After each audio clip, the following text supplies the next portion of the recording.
Audacity is a free audio editing program that can help you put together a variety of audio projects.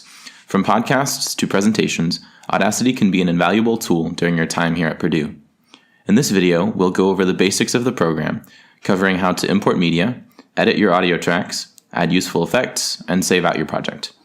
As a note, Audacity is already installed on all ITAP-managed computers. However, if you want to use Audacity from your personal computer, you can download the program for free from audacityteam.org. If you're using this program on an ITAP-managed computer, click Start and search for Audacity. First, let's import our audio files. Once you have Audacity opened up, go to the File menu and click File, then Import, then Audio. Find your audio file in the File Explorer here and click OK to bring it in. If you want to bring in multiple files, you can hold Shift and click to select multiple files. Regardless of whether you upload one or more tracks, each audio file you import will occupy a separate track. If you want to move around the tracks, you can click on them in the left sidebar and drag them up or down. However, the order of layers does not matter. You can also name the tracks if you want by clicking on the title in the sidebar on the left. On the left sidebar for each track, you can also press the mute and solo options. For example, if you wanted to just focus on one track to listen to, you can click solo. That mutes all other tracks. Or, if you wanted to mute one or more tracks individually, you can click the mute button. Now let's talk about listening to and editing your media. On the top left of the program, you'll see pause, play, stop, beginning, end, and record buttons. If you want to play or stop your audio using keyboard shortcuts, you can use the spacebar. The beginning and end buttons, the left and right arrows, will take you to the beginning or end of your longest track. To the right of those buttons, you'll see 6 icons. We'll discuss 4 of these. The icon that looks like a cursor lets you highlight portions of audio from individual tracks. This is valuable if you want to add effect to certain portions of your track or delete other portions. For example, if you wanted to fade in or fade out, you could highlight the area on the track and choose a desired effect for that portion. Otherwise, the entire track will be selected for the effect. Or you can click Delete after selecting an area of an audio track. Anytime you make a mistake, you can press Ctrl-Z or go to Edit Undo to undo whatever you did. I'll use the cursor tool now to delete an from this podcast interview.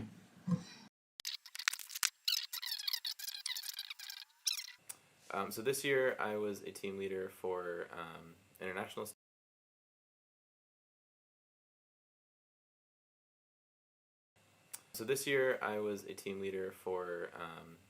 students. The hourglass icon with the line through it is a tool that allows you to change the volume of an audio track at various points. It also allows you to make custom fades. It's a bit tricky to use, but when you get the hang of it, it works great. For example, let's say you want music in the beginning of your podcast to be at full volume. Then once you start your interview, you want to keep the music in the background before completely fading it out. You can do that by creating fade points with your track. To listen to your creation, go back to the cursor icon so you can listen to it. If you make a mistake and want to start over, click on the cursor icon, if it's not already selected, and press Ctrl-Z as many times as you need in order to get the audio track back to its original form without any fade points. I'll use this tool to fade out the intro music for our podcast.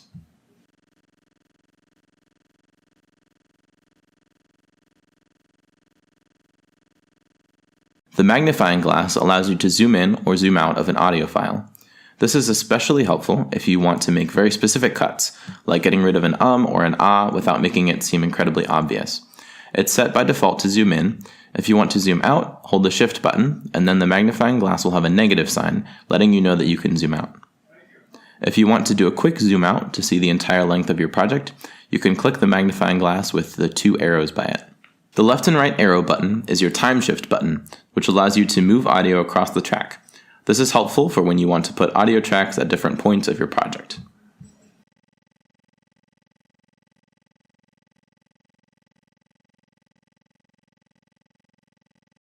Finally, the asterisk icon allows you to do multiple things at once, including envelope, fast forward through your audio, and highlight your audio. Audacity comes with a lot of different audio effects you can put on your podcast. If you click the Effects window, you'll see a long list of different effects that you can apply to your audio files. For the purpose of this video, we'll highlight 3 common effects and explain how to use them best. The first effect is called Normalize.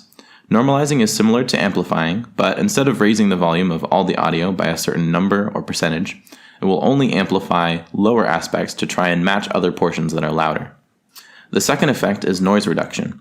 This is a great tool to clean up audio files that have background noise. Noise reduction can only do so much though. You can't remove everything, and if you're not careful, you can end up making your audio sound hollow or tinny. The last sound effect is fading in or fading out. If you prefer not to use the envelope icon, you can easily fade in and out tracks by highlighting a portion of the audio track, and then adding the effect. Now it's time to talk about saving. You want to make sure to save this as a project so you can come back and continue to pick up where you left off. When you save this as a project, it's going to make a file that only Audacity will recognize. It will create a file for you to open up, as well as a folder to hold data in your project file. If you want to export this project as a file that others can listen to and enjoy, you'll need to go to File, Export, and then click Wave. This will create a WAV file, which is very large. If you want to compress the file into an MP3 or M4A, you will need to download and install some extra files. You can follow the instructions on the Audacity website if you would like to do this. If you have any further questions, please email itaptrainers@purdue.edu.